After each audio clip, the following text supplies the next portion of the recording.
Thank you, everybody. I would like you to give your coffee a round of applause this morning. Awesome. So, those of you who've been in these talks, we have several dark running gags, so we'll see if we run into those today. But those of you in the first 9 rows, you have a chance to win an email course bundle, and we will give that out at the end of today's talk. So, today, we're talking about 1,000 true fans for authors, how to find and nurture the readers who will make your career. Now, just a caveat, yesterday, those of you who were there in the afternoon, how many people were there in the afternoon? Give a whoop to. There we go. Ooh, you're more awake than I expected. I feel beneath you. So, obviously, if email is the one thing you've chosen, then focus on that. But if it is not the one thing you've chosen, think of this as a future endeavor, not necessarily another 80% thing to add. Please and thank you. So, Kevin Kelly wrote this article years and years ago, 1,000 True Fans. He said, to be a successful creator, you don't need millions of dollars or millions of customers to make a living as many things, but also a writer. You only need thousands of true fans, which is encouraging because you don't need to be as big as the biggest person. If you have 1,000 people who are willing to pay for your books on a regular basis as you release them, you are more likely to be successful than someone who does not have 1,000 fans. Obviously, there is talk of you need to have tens of thousands or 100,000 readers. You don't. But trying to get that first 1,000, I know, is a challenge, and so that is what we are going to focus on today. Here's what you'll learn: how to attract readers in the first place, the free and cheap ways to start growing your email list, and how to use paid advertising to further grow your list. Everyone will say, yay, paid advertising, because people love running ads first. This is a after you've been doing this for 6 months sort of thing. Get all the cheaper and freer people first so that you can also test out things. I have to put that caveat in there because people are automatically like, cool, Facebook ads, that's what I'm going to focus on. But there's a beginner, intermediate, and advanced portion of today. So please do not assume advanced means better. Beginner is the right way to start. Here's what you should do first. This is a slide I could do an entire presentation on, but we're skipping it. So this is the slide to take a picture of. I am going to share the slides finally for all 4 presentations in the Facebook group, so you do not have to feverishly take notes if you don't want to. So first, you don't even need an account. You don't even need an email service provider for this. Write the emails that are going to go out to readers first. People will sometimes set up an account, start things, get more people onto their list, and then they'll figure out what to do with them. Do the automated emails that you're going to write first. Create a freebie first. Well, the morgue's working early today, and it's been a tough night here at Bally's. So, told you there'd be some stuff. Create a freebie to give to potential fans. Now, I only recently learned this from Damon Courtney from BookFunnel. If you haven't had a chance for him to talk to you, he is the funniest man at this conference. Please go talk to Damon. But he helped me to understand the difference between a lead magnet, which is a freebie that you give to someone who doesn't know who you are, and a reader magnet that you give to someone who has just read one of your stories and wants to continue with you. A lead magnet would be more general for your genre. A reader magnet would be, did you enjoy this character? See his side story, and that would be something you'd link to at the back of a book. I used to think you'd use the same thing, and it can be the same thing, but sometimes it's helpful if you have 2 separate ones. At first, you want that lead magnet. At first, you want the lead magnet because you're getting more general readers who like your genre. Test your automation sequence. We're not getting into this today, but every email service provider has a way to automatically send emails to your readers. And so you need to test this first. You need to make sure that it actually works, because you could have started it and not realize that your readers aren't actually getting anything that you wanted, or that the links are wrong. Or how many people have sent out an email or an automated email where the link was wrong? Absolutely. Even in the last 2 weeks for me. So please test, double check these things first. And this is so important that you want to send it to a friend too, because you might miss something. Honestly, and this is something I've talked about with book descriptions for ages, send it to your editor.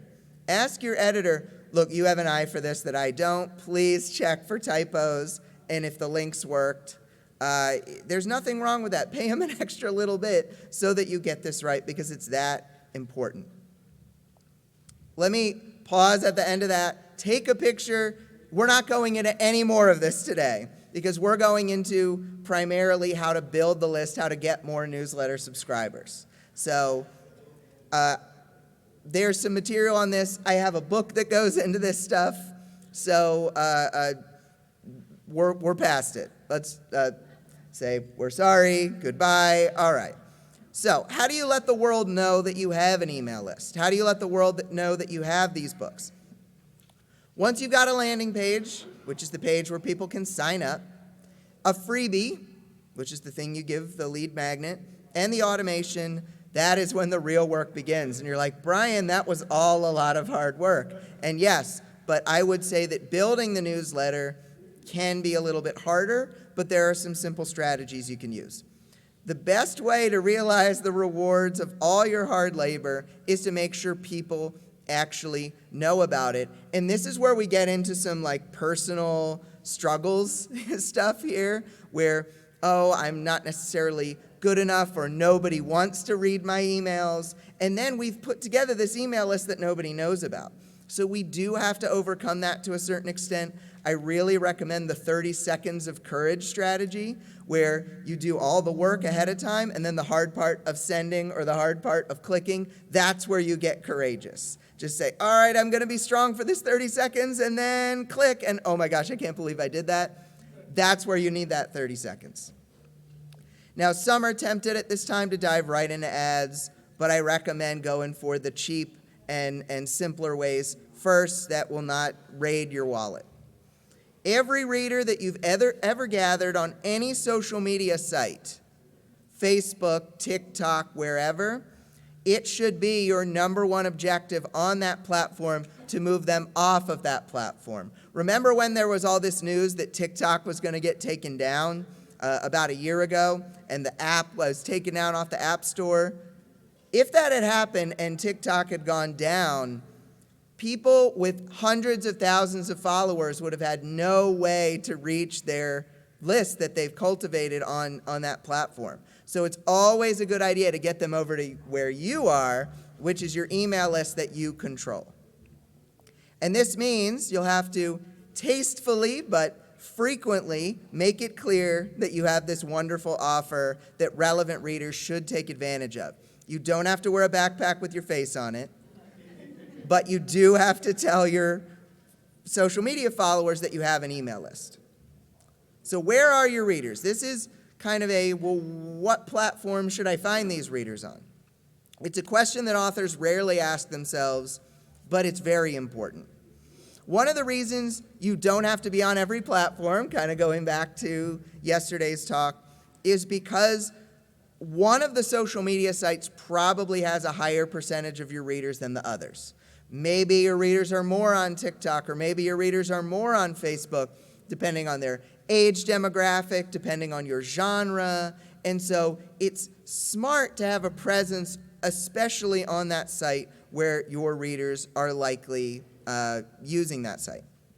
So it's a good idea to think about and then research where these folks spend their time and where they connect with friends. That is probably where you want to be as well. For example, Facebook has a lot of older readers. TikTok has younger readers, but your genre, even if it's young adult, is going to have some older readers too. it's always about who has the credit card. It's always about who has the credit card. Even if you write children's books, you're not targeting children on social media because you're not allowed to do that, actually. But we think, oh, well, where can I go to these, kid things? And it's like, no, the parents, the grandparents. These are the people who buy children's books. Unless you're like one of those kids who has that, like a YouTube channel where they unbox toys, then the kid is rich. But in any case other than that, you are targeting the people with the credit cards. And remember to consider, I already just said this, parents, friends, grandparents, these are the people buying the books. Hang out where they are. Now, people always worry when they're posting about their email list or about anything that they're spamming. And that's become colloquial, right? We use that term like, well, I don't want to spam my email list. I don't want to spam. You're not spamming, more than likely. You want to make sure that your existing and new followers see your freebie offer on a regular basis. But it is frowned upon to just copy and paste the same thing over and over again, like the same joke over and over again about a morgue. So, much like with our emails, we have to have components of a story, an offer, and a question in some of our social media posts. Because social media rewards engagement. One of the best ways to get people to comment or share something is if you ask a question. You don't have to do that on every post, but it is a good way to get people engaged enough so that the algorithm for that platform starts getting more traffic over to those posts. People like following you on social media if you entertain or inform them. So as long as you can reframe your offer in these fun and or educational ways, you can post and get traction on your offer multiple times per week. You don't have to do that at first. We can take that small minimum viable product action to getting people off your social media and onto your email list, but it should at least be weekly. If you have a freebie and you have a landing page and you have an offer, every week you need to tell your social media people about it.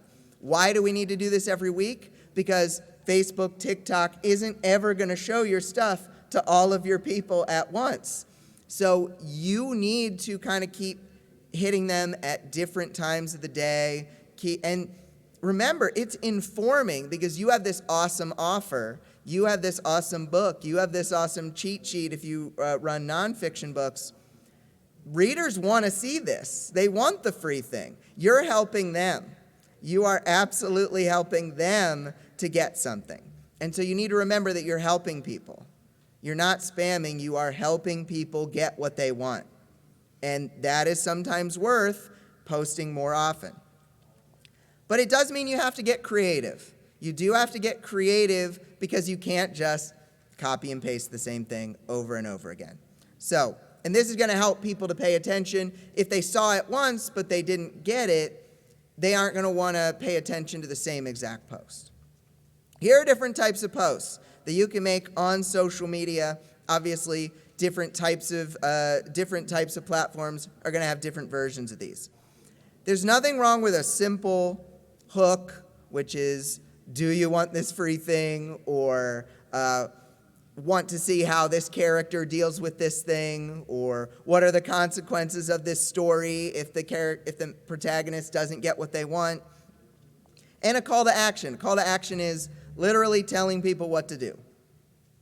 Click and download, or read the story now, or you want an action, you want a verb in there. It's a call to action, so we need an action verb. It's not just, here's the link.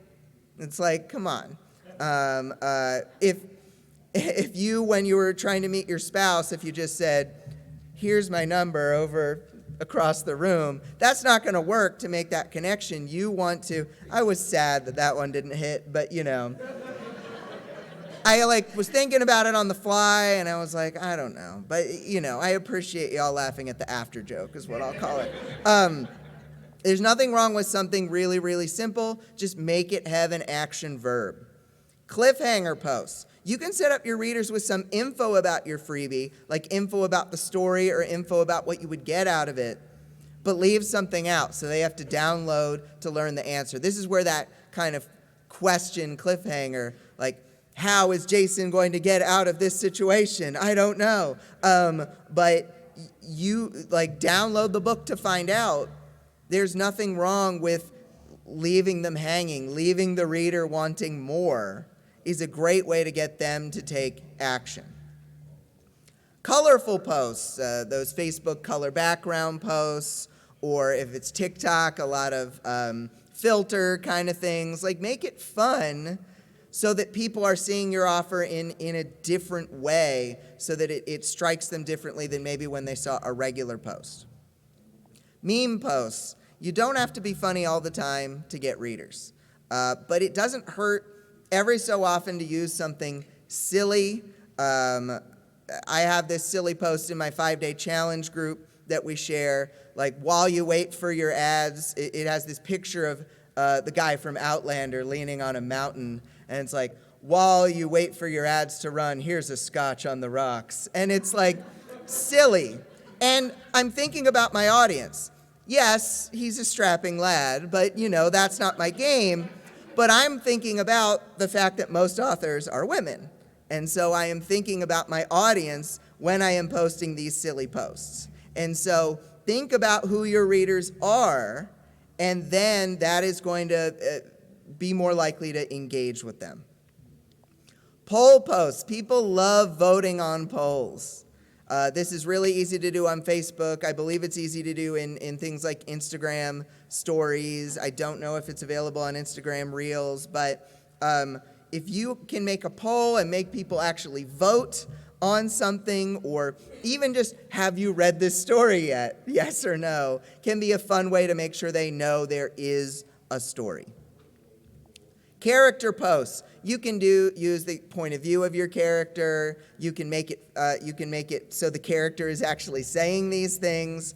So that is a really good way to make sure that it doesn't feel like you. If you feel like you have been posting too much, posting as your character may be a good way to kind of get out of that feeling. Review posts. Even when you share your freebie, there is nothing wrong with sharing a 5-star review about your books. We don't do this often enough. We say, crap, I got a 1-star. We ignore all of our 5-star reviews, and then we never share our 5-star reviews anywhere. It's we bury them under the bellies. And we shouldn't do that. We are totally able to share these kind of things. When Amazon reached out to me to work with them on some workshops, I was the workshop's going to be cool. Telling people that Amazon wanted to do a workshop with me is way more important. It's the clout of being able to share something and being able to share a 5-star review of one of your books. If you get a really good review, put it everywhere. Some people, even on their Facebook ads that they've been running for years to build their mailing list or to get direct sales, they use the same great quote. There's nothing wrong with you repeating yourself when someone is saying very good things about you. Giveaway posts. Obviously, we can't all be as ritzy as me, bribing people to go into the front 9 rows for every talk this event. But having an incentive, having a giveaway where you are giving something away to one lucky person can be a great way to get engagement. You're not necessarily getting people to your list on that, but you can always say, well, you didn't win the prize, but here is something else that you can get for free. Personal posts, sharing your emotions, sharing more about you on the inside. You don't always, I know this is scary to share these kinds of things, but every time I share my heart and soul on Facebook, on TikTok, I see more engagement because people see me as a person. I sent out the wrong link a couple weeks ago, and then I replied and said, oh, sorry for the weird email. I get more replies on that than I do on a regular email because I showed that I was human. And so there is nothing wrong with being real. And support posts. Look, every so often, I think it is okay to say, hey, I would love your support by joining my email list. There's nothing wrong with that every so often. I think we should never do that. Like, never ask your readers for help. And it's like, no, I think every so often it's okay to say, like, hey, I would love it if you join this list. It would mean a lot to me. Now, I want to share this mindset point that you deserve to share your email list. I know there's a lot of mental baggage. I really do, and I feel it as well. But you are good enough. People do want to read your books, and so you should really, I know you might need that 30 seconds of courage, but I want to remind you that you are good enough. You have worked really hard. Millions of people have tried to write a novel and have not been able to do it. And all of you are either working on a book or have finished one or multiple books. In a way, that puts you at the top 1% of people who have tried to be an author. So own that. Remember that. You deserve to share this. And once you have written something to post, take that 30 seconds of confidence. Take a deep breath. Let's do another deep breath here. 1, 2, 3. Okay, the virtual people did it too. So, I just love when I get to do a joke like the 5th time. So, I know you're going to need that courage at first, and the fear never fully goes away. Fear doesn't always mean you should not do something. Fear sometimes means, oh, it's this weird fight or flight response from millions of years ago. Let's ignore it because there is no animals charging at us. It's just our brain trying to protect ourselves. Emotionally, the fear is never going to go away, but it does become a little bit easier with time. So please remember, you deserve to share this offer, and you deserve to get more readers to find out about you and your books. From solo to YOLO. I was feeling silly when I wrote this. There's only so much an author can do on their lonesome. So we're going to transition now into the intermediate ways to share your email list. So even if you like the solo nature of self-publishing, there is something to be said about working on building more relationships. And obviously at this kind of conference, it's a little easier because some extrovert came over to you and said hi, but on the internet, it can be a little bit more difficult. So when you make relationship building part of your marketing, it can keep you from feeling lonely, that you're the only one dealing with your problems in the author world, because you're not, and gives you this group of like-minded people to commiserate with and to celebrate with, and there's just so many benefits to working with others. I have found from doing things like newsletter swaps, where I will share your newsletter freebie with my list, you share your I'll share your newsletter freebie, you share my newsletter freebie. That's a swap. It's not like people actually sharing emails with each other. But I have done this, and I have met new friends, opened up incredible opportunities. You don't have to be a social butterfly. You don't have to turn in or burn your introvert card.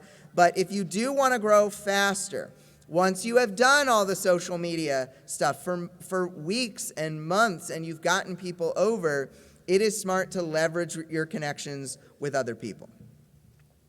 So the easiest way to kind of dip your toe into this is to start with one person in your genre who has an email list, and you work just with that one person.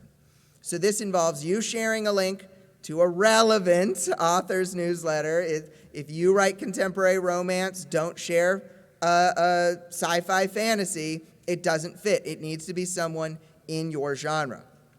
So you share a link to a relevant author's newsletter freebie or a paid book, but I think you need to, it's a better idea sometimes to share your freebie even if you don't get immediate sales from it. Those newsletters subscribers are sometimes way more valuable than individual sales. So they do the same for you as well.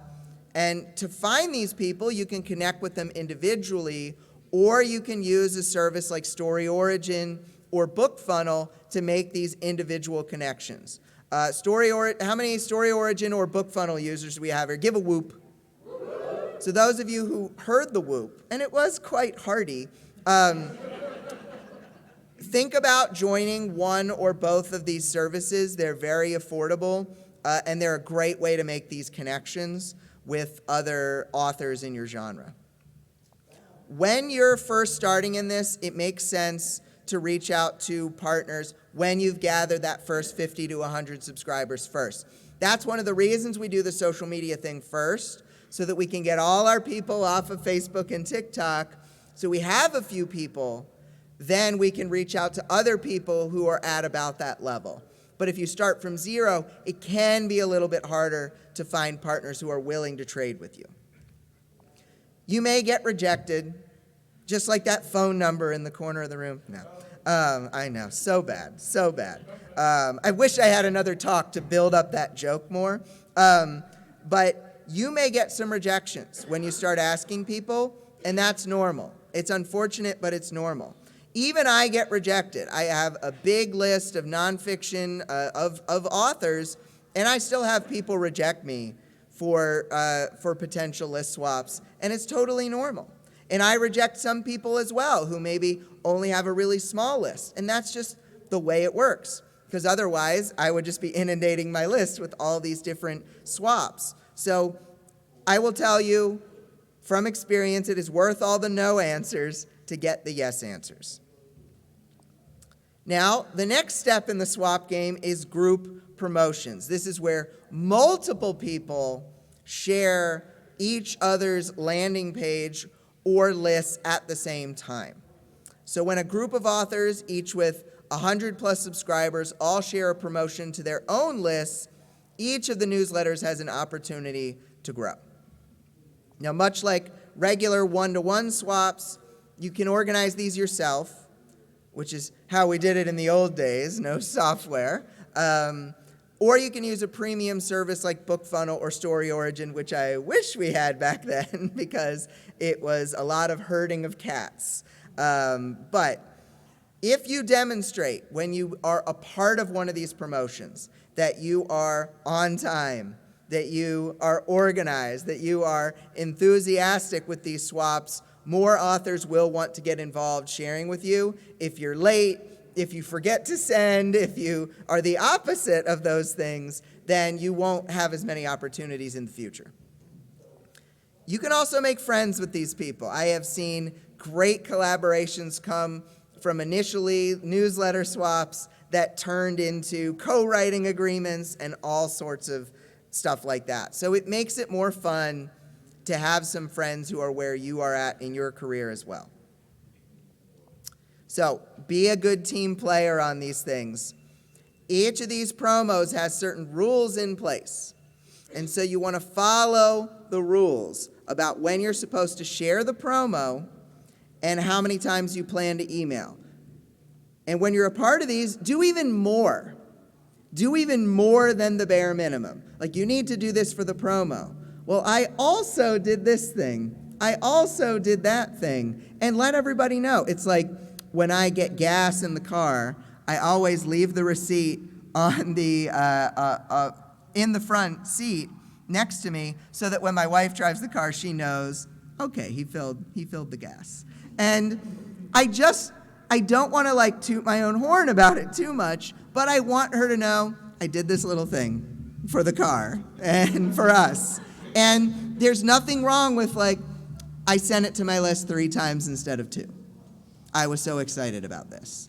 Do a little bit of that. It's like, and then people who organize that event might invite you back for future ones.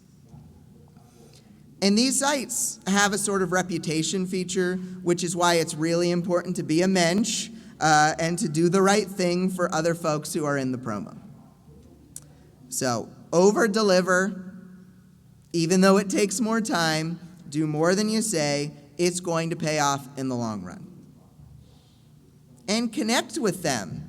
The people who are, I've had multiple people, I was in a multi-author anthology 5 years ago, and I've had 3 people from that anthology come up to me this week and just like, hey, remember when we were in that thing together? And it's so fun to keep being able to make connections with people who were in the same promo. So be open to friending them on social media, be open to tagging them when the promo happens and being excited about working with them, because that is part of the fun. Promoting the promo. So when you are doing swaps, I really recommend having a template for what your swap email is going to look like. You could still have kind of a personal thing in the email, but you want to have kind of the template of where the cover might go, where the link might go, because that's going to save you time, especially if you end up doing multiple swaps. And you can adapt your template to have an email version and a social media version. It has made my life and my team's life so much easier since we started using copy and pastable templates. It has just been so much better, and so I really do recommend that you make your life easier and don't reinvent the wheel every single promotion. I don't know why I have email challenge video 2 in there. I think it shows that I may have copy and pasted this from somewhere. Whoopsie. So, urgency can make a big difference with readers taking action. So feel free to share a promo when it's in its last day. Say, this is the last chance. Because we find that when we're promoting something, 30% of the people who do a thing, even up to 50%, only do it on the last day. So you need that urgency in place. Don't hesitate to reach out to more experienced members of your group promo to see if they have any tips or tricks. Because those tips or tricks might help you during the promo, they might help you afterwards as well with your own books. And you can sign up for the other author list too, to see what they're doing, get some ideas going. I was saying to the team in the room, and can we have a round of applause for the Silver Room team? Because they are doing an awesome job, all conference long. And I was talking about, well, next year, like 5 people are going to have a bag with their face on it, because they got this idea and now they're going to do it, which is fine. But, imitation, the sincerest form of flattery and all of that. But you want to see what they're doing and come up with some ideas on your own as well. So what they have done for their emails. Things to keep in mind: only sign up for a swap that you will be able to give time and attention to. If you're running a newsletter swap or promo, make sure it doesn't happen the same week as one of your launches, because you want to email your list about your book, not about someone else's books. Remember group projects from high school? Yeah, we're all nerds, so we were the ones who did the work. But not everyone in the promo is going to give it their all, and that's normal, so don't get angry with them. Just do a good job yourself. And make it fun. Much like some of the challenges that we've done, you can encourage each other and cheer on your successes. Make it positive, happy, and fun.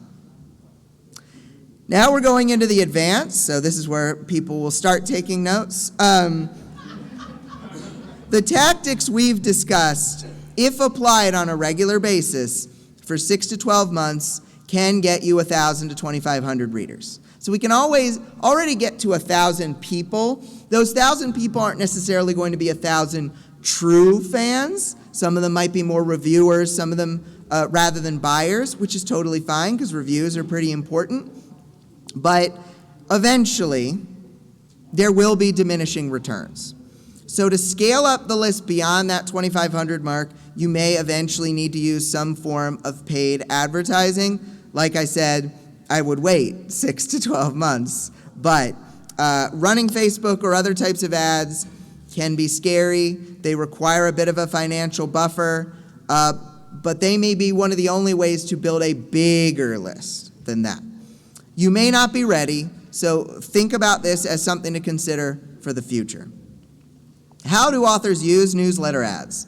Many authors use paid ads to send traffic directly to a book, but you can run ads to build your newsletter too.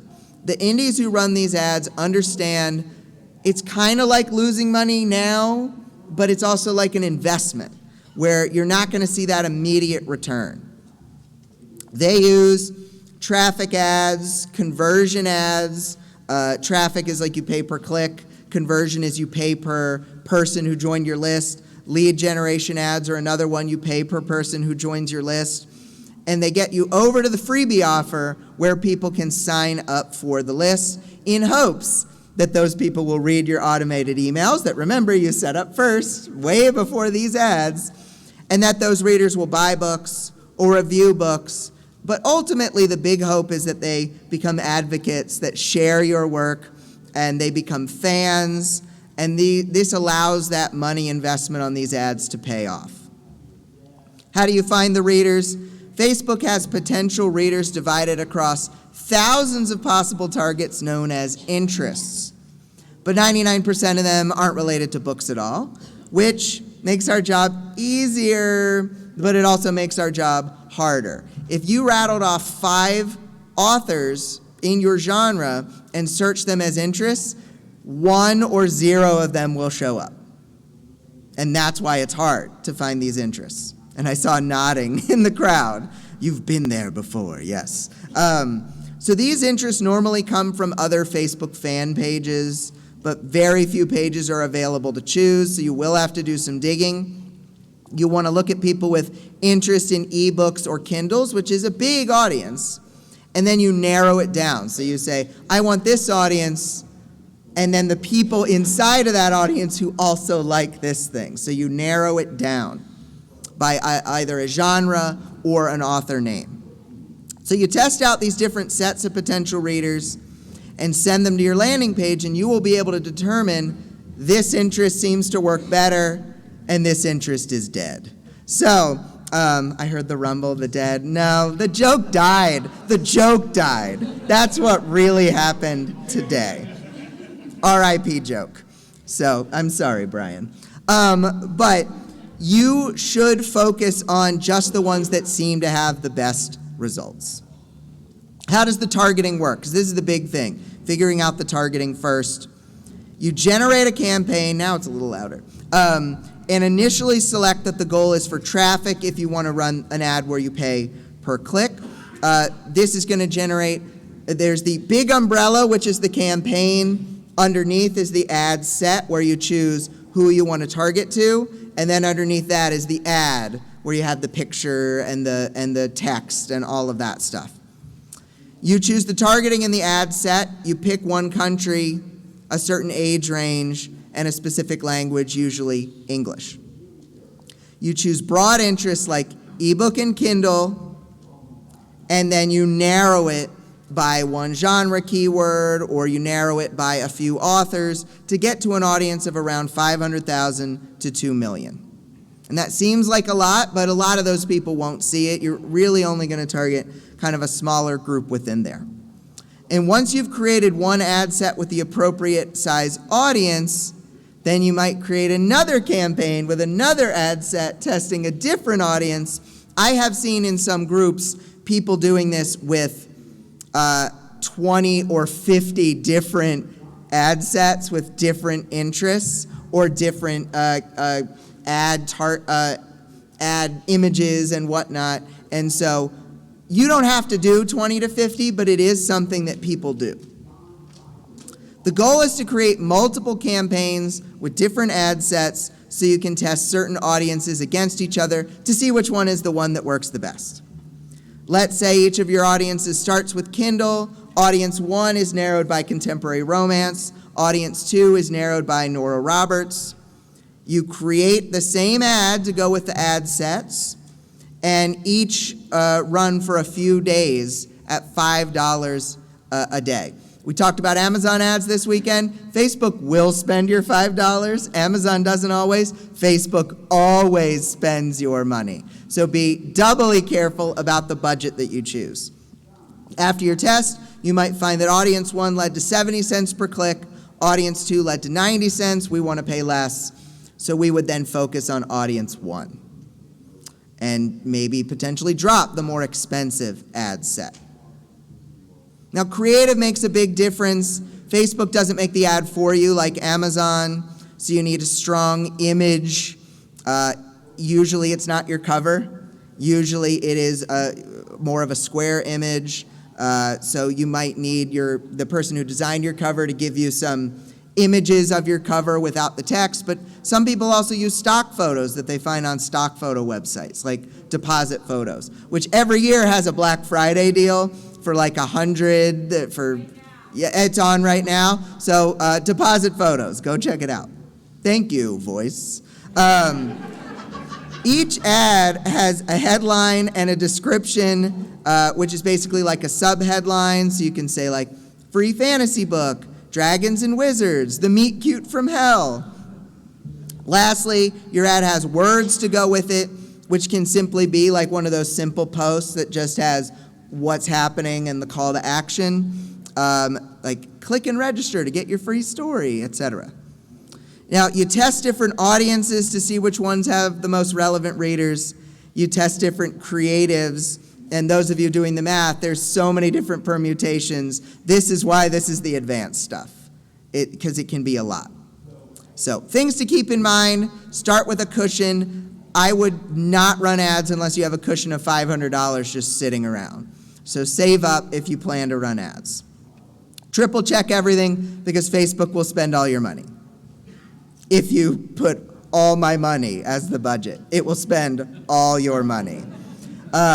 Avoid testing bias. You assume maybe a certain set of stuff is going to work. Not always. So be prepared for something different than you expect to work. And follow one course until success. That doesn't mean one course. It just means if you're trying to learn ads for newsletters, make that your 80% focus and do nothing else. So there's the old maxim about how when you're given the choice of $1 million or a penny doubled every day for a month, you take the penny, which actually yields $5 million. When you start with newsletters, it feels like you're doing a lot of work just to make pennies, but you can double those pennies over time. At the start, you may only get a few signups with each effort, but these can compound over time, which can make a big, big difference. And while some of these people may be reviewers rather than buyers, which is okay, once you've got over 1,000 people from your hard work, those extra reviews become totally worth it. And eventually, through your efforts, you'll find the true fans who can support your career and your dream to be a full-time author. So I know we're at time here. Let's do a prize winner here. So we're going to give away an email marketing course bundle, which includes a lot of walkthrough videos. And so we're going to do, Scarlett's in the audience, ready to count. So seat number first, 4. We're in this section for the first time this weekend. So Scarlett, if there's no one in seat 4, it goes to the next person. And so let's see the row. Drum roll, on your knees for one last time this weekend. Row 3. So seat 4, row 3. This is our winner. Woo! Yeah, it's good work. Scarlett will get your info and you'll get an email marketing course bundle. Y'all, I have a fun magnet gift for everyone, or at least as many as we have. So if you want to come up right at the end, I will give that to you. It's a fun parting gift for those of you who didn't win the other prize. So use the not everybody. There were 4 winners this weekend. Use the power of social media to share the newsletter. Share that offer in a variety of ways. Participate in one-on-one swaps or group swaps using sites like BookFunnel and Story Origin.